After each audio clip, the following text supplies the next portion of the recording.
Hello students, good morning.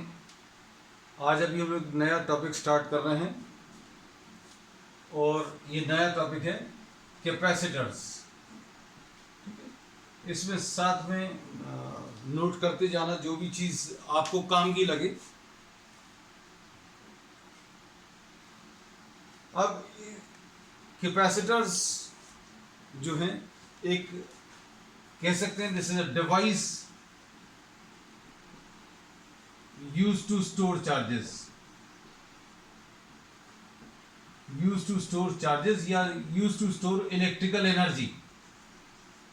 Capacitors जो हैं, these are devices which are use to store charges या which are use to store electrical energy. Electrical energy को store करने के लिए काम आता है। अब इसमें the capacitor consist of two conductors placed near to each other. This consists of two conductors placed near to each other, separated by some insulating medium.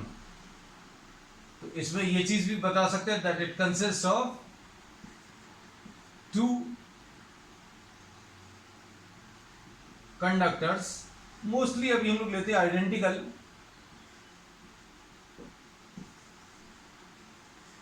placed near to each other.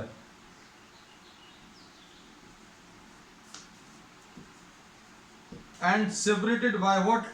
An insulating medium. इसको एक insulating medium से separate करते हैं। क्यों insulating medium लेते हैं, ये अभी हम लोग इसका रीजन आगे डिस्कस करेंगे। इस इंसुलेटिंग मीडियम को अभी हम लोग डाई इलेक्ट्रिक भी बोलते हैं। तो अब हम लोगों को पता चल गया कैपेसिटर क्या है। इट इज एन अरेंजमेंट और it is a device which is used to store electrical energy, और this is used to store charges को स्टोर करने के काम आता है। ठीक है, इसमें डिफरेंट ज्योमेट्रिकल शेप्स रहते हैं कैपेसिटर्स के। उसके ऊपर बेस्ड अभी हम लोग डिफरेंट टाइप्स ऑफ कैपेसिटर्स भी पढ़ेंगे, लेकिन ये सब चीज़ें आगे लेंगे। पहले तो अभी हम लोग इसी की डेफिनेशन को आगे बढ़ाते हैं।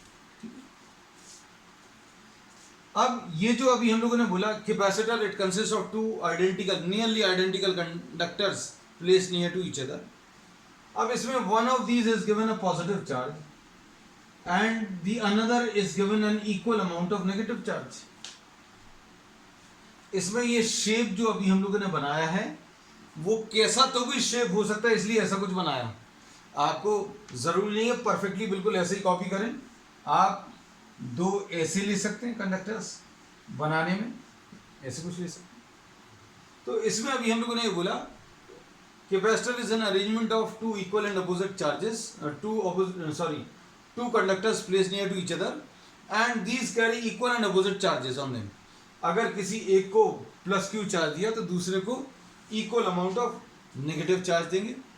The one which is given the positive charge is called the positive plate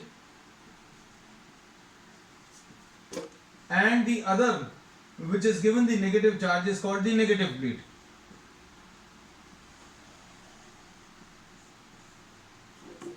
एक को अभी आपने पॉजिटिव प्लेट बोल दिया जिसको आपने पॉजिटिव चार्ज दिया है, और एक को आपने नेगेटिव बोल दिया जिसको नेगेटिव चार्ज दिया है। और इन दोनों के बीच जो पोटेंशियल डिफरेंस है वो अगर आप देखें, सपोज इसका पोटेंशियल V है, इसका पोटेंशियल V डैश है, या फिर एक काम करते हैं इसको V1 और V2 लिख दे रहे हैं। Suppose V1 is the potential of positive plate and V2 is the potential of the negative plate. Obviously we can say that V1 will be greater than V2. Potential of the positive plate will be greater than potential of the negative plate. Reasons बहुत obvious हैं, ये अभी हम लोग बहुत detail में discuss कर चुके हैं। और इसमें V is the potential difference between the plates.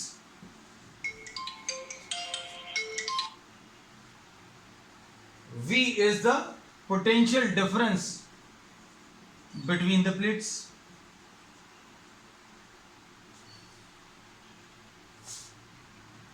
तो अब इसमें क्या क्या चीजें बता दी हैं, देखो फिर से रिपीट कर दें। कैपेसिटर जो है एक अरेंजमेंट है which consist of two identical conductors placed near to each other. One of these is given a positive charge and the other is given an equal amount of negative charge। एक को positive charge दे दिया और एक को negative charge दे दिया। जिसको positive charge दिया उसको पॉजिटिव प्लेट बोला है और जिसको नेगेटिव चार्ज दे दिया उसको नेगेटिव प्लेट बोला। और potential difference between the two is represented by potential difference between the two is represented by what? V1 minus V2। दोनों प्लेट्स के बीच में जो पोटेंशियल डिफरेंस है उसको अभी हम लोग V से रिप्रेजेंट करते हैं।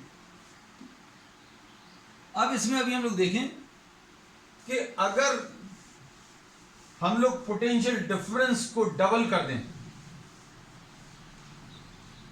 Suppose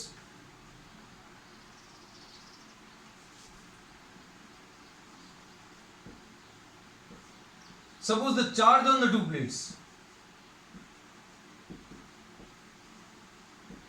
is doubled। अगर अभी हमने चार्जेस को डबल कर दिया तो दोनों प्लेट्स के बीच का पोटेंशियल डिफरेंस भी डबल हो जाएगा। अगर चार्ज को डबल कर दिया तो पोटेंशियल डिफरेंस भी डबल हो जाएगा। और अगर चार्ज को आपने ट्रिपल कर दिया, इसके ऊपर +3Q ले लिया, इसके ऊपर -3Q ले लिया, तो इन दोनों प्लेट्स के बीच का पोटेंशियल डिफरेंस भी ट्रिपल हो जाएगा। इसको अभी हम लोग ऐसा कहते हैं कि charge on the capacitor plates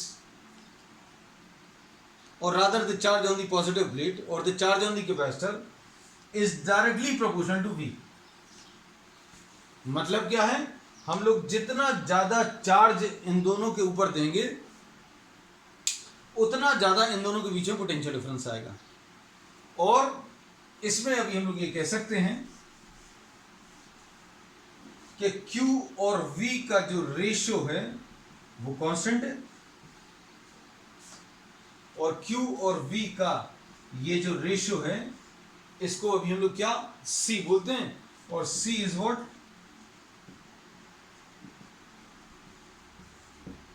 C क्या चीज है? The capacitance. C is called the capacitance. तो हम इसमें फिर से बता दे रहे हैं चीजों को कि आपने कैपेसिटर क्या बताया? Capacitor is an arrangement of two identical conductors placed near to each other, पहली चीज।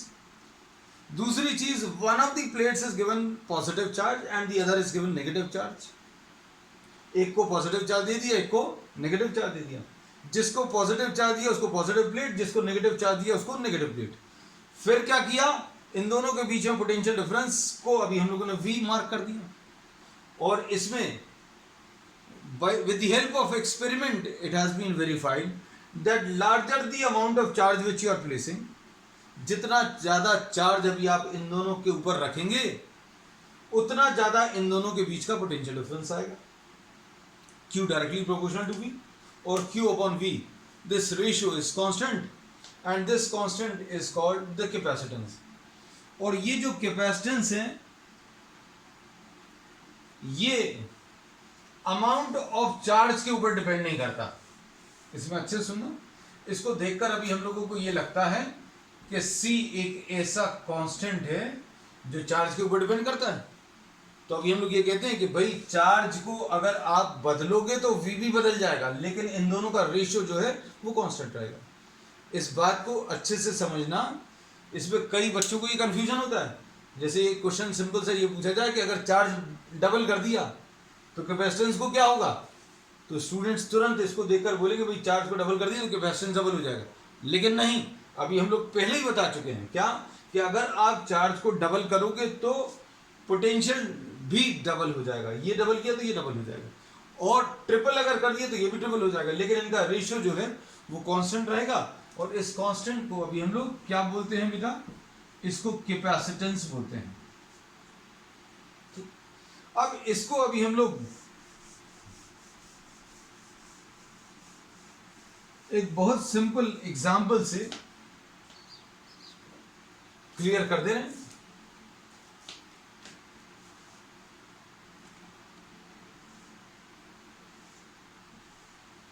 इसमें लेकिन इस एग्जाम्पल को परफेक्टली इससे रिलेट नहीं करेंगे, क्योंकि वहां पर अभी हम लोग दो कंडक्टर्स ले रहे थे, यहाँ पर अभी हम लोग सिर्फ एक टैंक ले रहे हैं।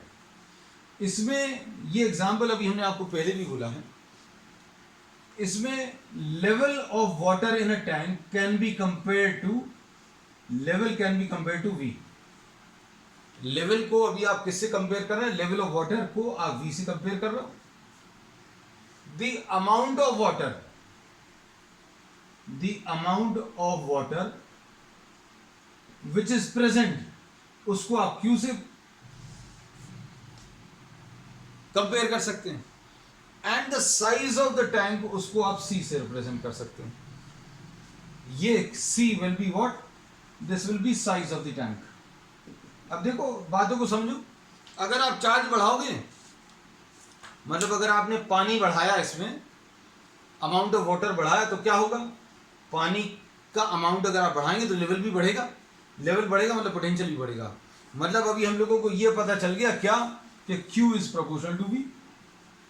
अगर आप Q बढ़ाओगे तो V भी बढ़ेगा, जितना ज्यादा पानी डालते जाओगे लेवल उतना बढ़ता जाएगा। So charge can be compared to the amount of water, level can be compared to potential. So Q directly proportional to V आ गया। C, size of the tank, क्या इस चीज के ऊपर डिपेंड करता है? किस चीज के ऊपर? कितना पानी डाला हुआ है आपने इसमें कितना पानी डाला है, क्या इसके ऊपर डिपेंड करता है? साइज ऑफ द टैंक, जैसे सपोज आपके पास 1000 लीटर्स का टैंक है। अब इसमें आपने 20 लीटर्स डाला किसी टैंक में पानी, और हम बोलें कि भैया कैपेसिटी बताओ टैंक की, तो नहीं बता पाओगे, बता भी नहीं सकते। क्यों नहीं? क्योंकि आपने कितना पानी डाला उसके ऊपर थोड़ी डिपेंड करता है। हम लोग कहते हैं capacity depends on the geometry, capacity of the tank depends on the geometry. भाई कम डायमीटर का टैंक है तो कम कैपेसिटी होगी, बहुत बड़े डायमीटर का टैंक अगर है तो ज़्यादा कैपेसिटी होगी। तो आपने कितना इसमें पानी डाला उसके ऊपर सी डिपेंड नहीं करता। या पानी का लेवल कितना है, हमने बोला किसी टैंक में पानी का लेवल 10 सेंटीमीटर है, आप कैपेसिटी ऑफ द टैंक बताओ, तो नहीं बता सकते। तो आप कैपेसिटी ऑफ द टैंक क्यों नहीं बता सकते? इसलिए नहीं बता सकते क्योंकि capacity of the tank does not depend on the amount of water और the level. Similarly, we say here that capacity or the capacitance of the capacitor does not depend on the amount of charge it is holding. कितना charge वो hold कर रहा है उसके ऊपर depend नहीं कर रहा, पोटेंशियल डिफरेंस के ऊपर भी डिपेंड नहीं कर रहा। It is depending on what? It is depending on the geometry. Geometry के ऊपर डिपेंड करता है। ज्योमेट्री इससे समझ में आता है, भाई कम डायमीटर का है, ज्यादा डायमीटर का है, हाइट इतनी सी है टैंक की, या हाइट और ज़्यादा है या कितनी ज़्यादा है, इसके ऊपर डिपेंड करेगा। So the capacitance of the arrangement depends on the geometry and it also depends on the medium. आपने बीच में कौन सा मीडियम, दोनों कंडक्टर्स के बीच में कौन सा इंसुलेटिंग मीडियम है उसके ऊपर भी डिपेंड करता है। ठीक है, इस फैक्टर को अभी हम लोग थोड़ा सा तो बता दिए हैं, इस फैक्टर को अभी हम लोग आगे डिस्कस करेंगे कि भाई मीडियम के ऊपर कैसा डिपेंड कर रहा है। अब आ जाएं आप कैपेसिटेंस पर। कैपेसिटेंस जो है हम लोग ये कहते हैं कि this will be measured in terms of what? किसके टर्म्स में मेजर करते हैं? देखो जरा आप अच्छे से, 1 coulomb charge 1 volt potential difference, this will be called 1 farad. Units in physics and chemistry are generally named in the honor of the scientist who has done respectable amount of work in the field. जैसे अभी capacitance वाले इस topic में किसने ज़्यादा काम किया है उसके ऑनर में आपने साइंटिस्ट के नाम से ही यूनिट रख दी। तो this is 1 farad. 1 farad capacitance किसी अरेंजमेंट का 1 फैराड कैपेसिटेंस कब कहलाएगा? जब वो 1 कूलम ऑफ चार्ज अगर दे दें तो उन दोनों कंडक्टर्स के बीच में 1 वोल्ट का पोटेंशियल डिफरेंस आ जाए। तो किसी कैपेसिटर का कैपेसिटेंस 1 फैराड कब कहलाता है? When on placing 1 coulomb of charge on the conductors the potential difference between the two conductors is 1 volt. दो कंडक्टर्स की क्या बात कर रहे हैं, क्योंकि कैपेसिटर जो है this is an arrangement which consists of two conductors placed near to each other. One of these is given a positive charge and other is given equal amount of negative charge. ठीक, अब इसमें आगे आ जाए।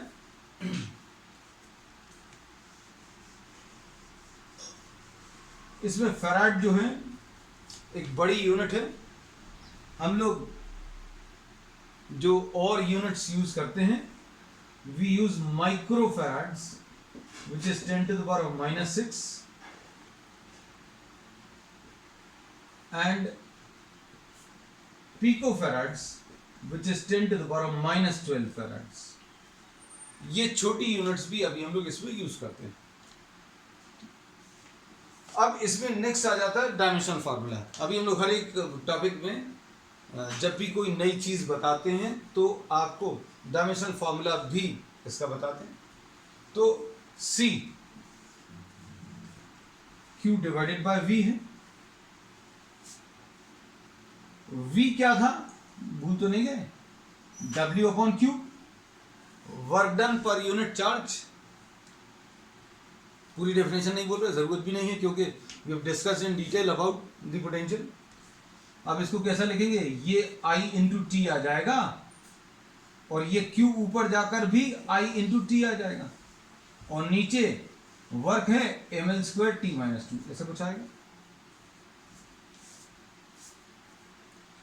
तो इसकी units क्या आ जाएंगी, m-1 dimensional formula, sorry, L to the power of -2 and T to the power of 4 and I²। ये इसका डायमेंशनल फॉर्मूला आ जाएगा।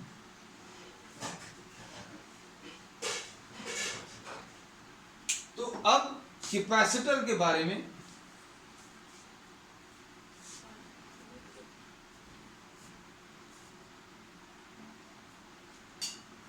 हम लोगों को जो चीजें पता चल गई, क्या कि it is an arrangement which is used to, और this is an device which is used to store electrical energy, और this is a device which is used to store charges. पहली चीज।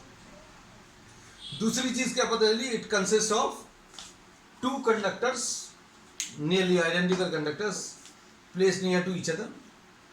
One of these is given a positive charge, another is given a negative charge. Potential difference between the two is represented by V, and V is found to be proportional to Q. जितना ज़्यादा आप charge देंगे उतना ज़्यादा potential difference आएगा, और Q और V का जो रेशियो है वो कांस्टेंट रहेगा, और उसको कैपेसिटेंस बोलते हैं। And capacitance depends on the geometry and the medium. Geometry पर डिपेंड करता है, मतलब एरिया के ऊपर डिपेंड करता है कंडक्टर्स के, और उनके बीच में एरिया हो गया, फिर सेपरेशन भी आएगा, that will be discussing in detail in the subsequent topics. और मीडियम के ऊपर भी डिपेंड करता है। And we have discussed the units also, we have discussed the dimensional formula also. Now we will be taking some specific examples, जिसमें अभी हम लोग कुछ अरेंजमेंट्स का, कुछ ज्योमेट्रिकल अरेंजमेंट्स का कैपेसिटेंस कैलकुलेट करेंगे।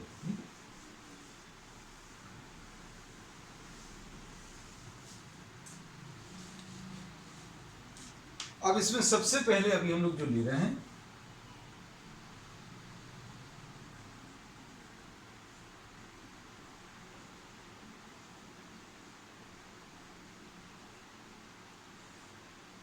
सबसे पहला इसमें parallel plate capacitor.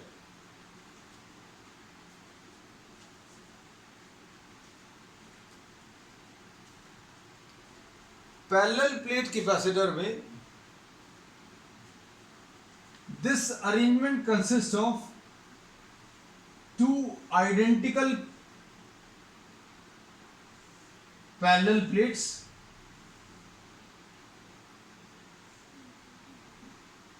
placed near to each other। दो पैरेलल प्लेट्स हैं, these are placed very near to each other। ऐसे ही अभी हम लोगों ने बोला था। डायग्राम जो है आप ऐसा नहीं बना पाए तो आप इसमें अगर कंफर्टेबल है तो ये भी ले सकते हैं। इसमें आगे के पूरे चैप्टर में अभी हम लोग क्या करने वाले हैं, डिफरेंट ज्योमेट्रिकल शेप्ड कंडक्टर्स लेंगे। जैसे अभी हमने एक तो आपको एग्जाम्पल में बना दिया, जब पहला अभी हम लोग डेफिनेशन ले रहे थे, जब ये कॉन्सेप्ट डिफाइन किया था, तब अभी हमने क्या किया था, एक आर्बिट्ररी शेप लिया, एक कंडक्टर बनाया, दूसरा भी आर्बिट्ररी शेप कंडक्टर लिया, उसके पास में बनाया, फिर हमने बोला एक को पॉजिटिव चार्ज दिया, दूसरे को नेगेटिव दिया, और फिर उनके बीच में पोटेंशियल डिफरेंस निकाला। तो जितना चार्ज अभी आप दे रहे हैं उतना ज्यादा पोटेंशियल डिफरेंस आता है, ये अभी हमने बोला, और फिर Q और V का जो रेशियो है उससे C मिलता है। तो यही प्रोसेस अभी हम लोग फॉलो करेंगे। अब इस ज्योमेट्रिकल अरेंजमेंट में we are taking two conductors which are in the shape of parallel plates. दो पैरेलल प्लेट्स है, ये बहुत पास पास में रखी हुई हैं। इनमें से एक को अभी हम लोग पॉजिटिव चार्ज देंगे, दूसरे को नेगेटिव चार्ज देंगे। पॉजिटिव और नेगेटिव चार्ज देने के बाद आप इन दोनों प्लेट्स के बीच में पोटेंशियल डिफरेंस निकालेंगे, और charge divided by potential difference क्या आ जाएगा, कैपेसिटेंस। तो ये पूरा प्रोसेस जो है हम सब जगह फॉलो करेंगे। आगे के जितने भी टाइप ऑफ कैपेसिटर्स अभी हम लोग पढ़ने वाले हैं, उन सभी में हम लोग ये ही प्रोसेस डिस्कस करने वाले हैं। क्या कि one of these will be given a positive charge, other will be given a negative charge. Two conductors, one of these given positive charge, other given negative charge. फिर उसके बाद find out the potential difference between the to, and Q divided by V आपको C देगा। अब देखो इसमें, suppose इसमें आपने एक को पॉजिटिव चार्ज दे दिया और दूसरे को नेगेटिव चार्ज दे दिया। तो अब हम लोगों को ये मालूम है क्या कि if one of these is given a positive charge and the other is given a negative charge, these are two parallel plates. Plates के बारे में अभी हम लोगों ने पढ़ा हुआ है कि if the size of the plate is very large, then the electric field between the plates और near a plate can be found out by this formula, E is equal to sigma 1 to epsilon 0. Electric field near a infinite sized plate does not depend on the distance, और electric field की value sigma upon 2 epsilon 0 होती है। और इसमें अभी हमने पिछले topics में भी लिया था कि अगर दो प्लेट्स रखी हुई हैं तो इलेक्ट्रिक फील्ड सिर्फ अंदर एग्जिस्ट करती है, इधर और इधर एग्जिस्ट नहीं करती। और ये इलेक्ट्रिक फील्ड की value between the plates, electric field between the plates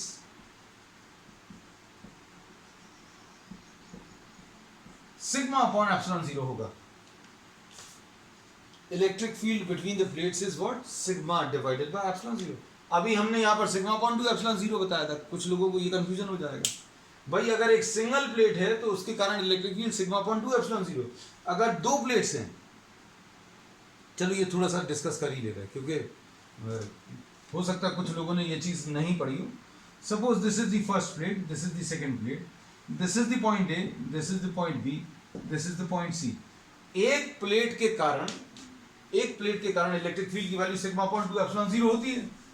तो अब हम लोग इलेक्ट्रिक फील्ड एट ए अगर आप निकालोगे तो electric field at the point A due to 1, electric field at A due to 1 कितनी आ जाएगी, सिग्मा अपॉन 2 एप्सिलॉन 0। फर्स्ट वाले के कारण यहां पर कैसी आएगी, अवे फ्रॉम दी पॉजिटिव आएगी। ये पॉजिटिव है, अवे फ्रॉम दी पॉजिटिव ऐसा आ गया।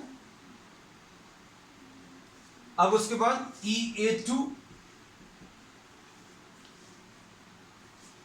ए पॉइंट पर सेकंड वाले के कारण, तब आप इसको मत देखना। ए पॉइंट पर इस प्लेट के कारण अगर आप देखें तो इसके कारण भी electric field sigma upon 2 epsilon 0 आएगी। लेकिन अब यहां पर डायरेक्शन कैसा रहेगा, टुवर्ड्स द नेगेटिव। तो अभी हम लोगों ने ये बोला EA1 लेफ्ट की तरफ आई थी, ये राइट की तरफ, मतलब कुल मिलाकर क्या बोलेंगे, electric field at point A 0 आएगा। एक वर्ड है बहुत अच्छा हम लोगों के लिए, similarly electric field at point C is equal to 0। अच्छा, सिमिलरली अच्छा नहीं लग रहा क्या?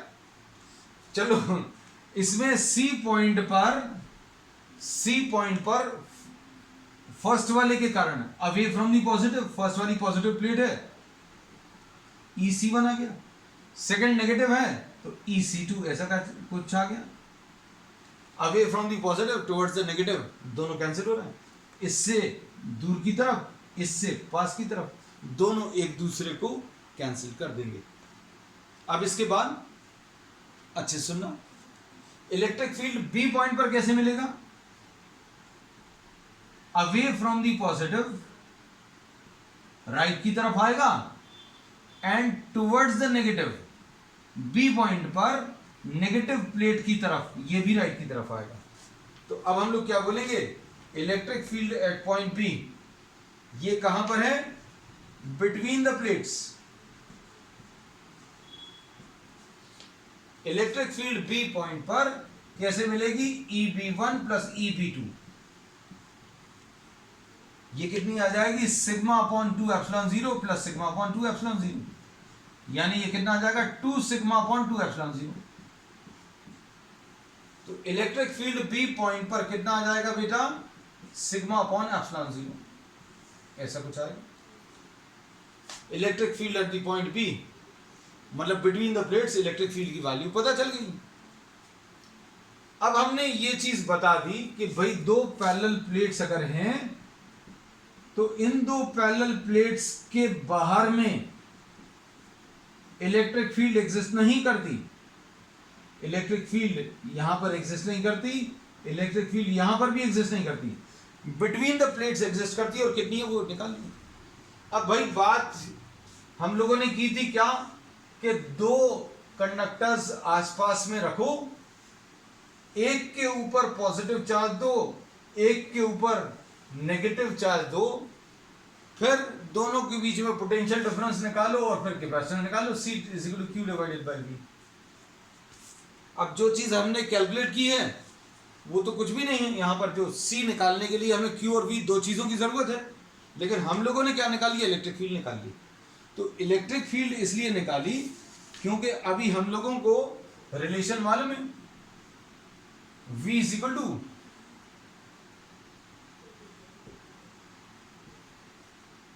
ऐसा कुछ रिलेशन किया था, या फिर अगर ये नहीं लेना है तो E is equal to minus dV by dr, ऐसा ले लो। ये तो तब लेते हैं जब अभी हम लोग वेरिएबल इलेक्ट्रिक फील्ड हो, इलेक्ट्रिक फील्ड अगर चेंज हो रहा है तो अभी हम लोग ये रिलेशन, नहीं तो एक सिंपल सा रिलेशन है, पोटेंशियल डिफरेंस निकालने के लिए इलेक्ट्रिक फील्ड को आप डिस्टेंस से मल्टीप्लाई कर दो। तो ये भी अभी हम पिछली क्लासेस में डिस्कस कर चुके कि potential difference between the two plates will be equal to E into D, where D is the separation between the two plates।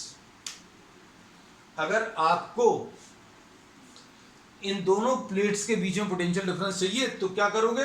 इन दोनों प्लेट्स के बीच का इलेक्ट्रिक फील्ड आपने निकाल ली है, इलेक्ट्रिक फील्ड को आप डिस्टेंस से मल्टीप्लाई करो। इलेक्ट्रिक फील्ड को आप किससे?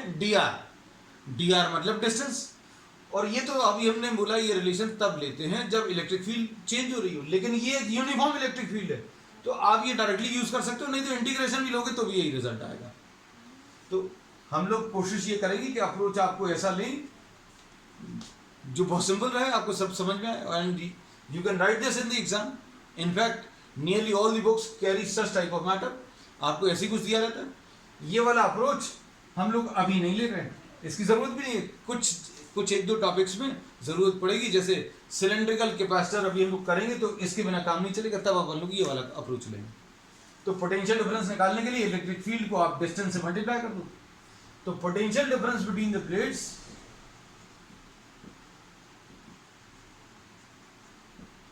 V will be equal to E into D।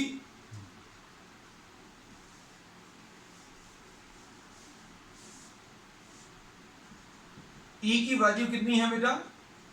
Sigma upon epsilon 0 निकाली थी। इंटू टी, ये आ गया, वी आ गया। अब ये सिग्मा क्या है ये याद है आपको, this is surface charge density.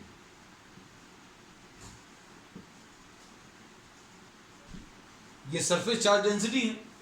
अब ये अभी हम लोगों ने यहां पर क्यों बताया, देखो अभी यूज करने वाले हैं।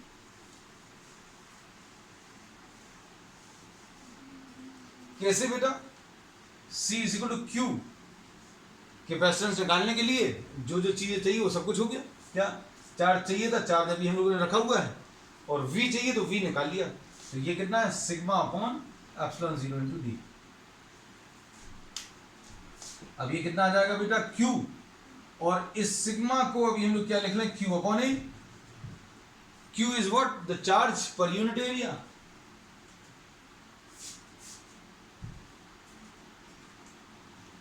अब चार्ज अपॉन एरिया मतलब ये Q अपॉन ए अगर ले लिया तो क्या होगा, सिग्मा को Q अपॉन ए लिख लिया, एप्सिलॉन 0 नीचे लिखा था, D अभी भी इधर लिखा हुआ है, nothing has change. So now C will be equal to what, C will be equal to epsilon 0 A by D।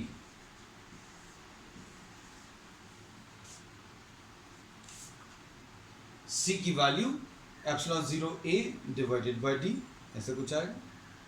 अब इसमें देखो कैपेसिटेंस किसके ऊपर डिपेंड कर रहा है, कैपेसिटेंस ना तो अमाउंट ऑफ चार्ज के ऊपर डिपेंड कर रहा है, ना ही ये कैपेसिटेंस पोटेंशियल डिफरेंस के बीच, पोटेंशियल डिफरेंस के ऊपर डिपेंड कर रहा है।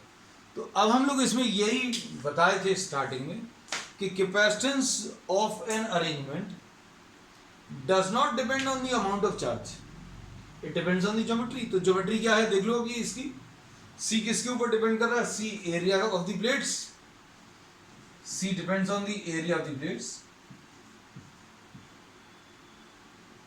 ऐसा लिख दे नहीं तो फिर कहोगे C depends on area of the plates and separation between the plates. Separation between the plates के ऊपर भी डिपेंड कर रहा है। ये तो अभी हम लोगों ने केस तब लिया है जब ये एयर थे इन बिटवीन दीज टू। हम लोगों ने कहा है दोनों प्लेट्स के बीच में कोई इंसुलेटिंग मीडियम होना चाहिए। तो अभी अगर एयर है बीच में, air is not a good conductor, तो अगर एयर है तो C की वैल्यू इतनी आएगी। If some other medium is placed, तो ये अभी हम लोग पहले भी बता चुके हैं, आगे भी इसमें डिस्कस करेंगे। Whenever some other medium is placed, तो एप्सिलॉन 0 के साथ अभी आप एक और टर्म ले लेते हैं,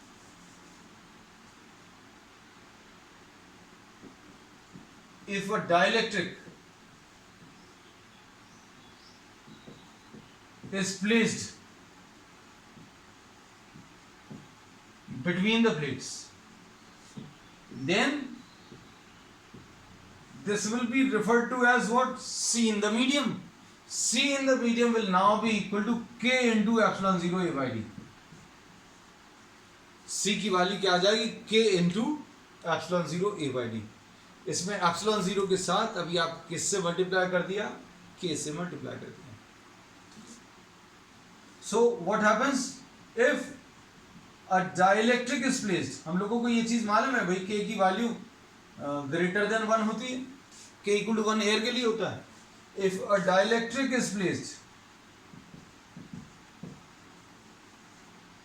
between the plates, अगर आपने एक डायलेक्ट्रिक रख दिया, then what happens, C increases, C बढ़ जाएगा। क्यों बढ़ जाएगा भाई,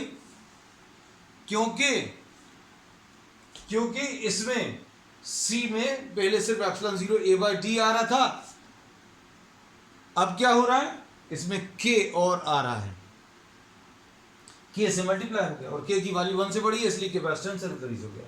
ठीक, अब इसमें आपको 1 मार्क क्वेश्चंस में इस टाइप के क्वेश्चंस भी मिल जाते हैं कि what happens when a dielectric is placed between the plates of a capacitor. तो आंसर क्या रहेगा, the capacitance increases by how much times. जैसे कई बार ऐसा भी क्वेश्चन आ जाता है कि आपने कैपेसिटर प्लेट्स के बीच में एक डाइलेक्ट्रिक रख दिया जिसका डाइलेक्ट्रिक कांस्टेंट 2 है, what will happen to the capacitance? The capacitance will become 2 times. ऐसा कह सकते हैं, या फिर ऐसा भी कह देते हैं कि कैपेसिटेंस एयर में 10 है और कोई और मीडियम अगर आपने रख दिया तो ये 50 हो गया। तो डाइलेक्ट्रिक कांस्टेंट क्या है मीडियम का, वो बताना है। अब सुनना अच्छे से बेटा, हमने ये बोला कि अगर आपने एयर में कैपेसिटेंस कैलकुलेट किया और इसकी वैल्यू 10 आई है और कोई मीडियम अगर आपने इसमें रख दिया,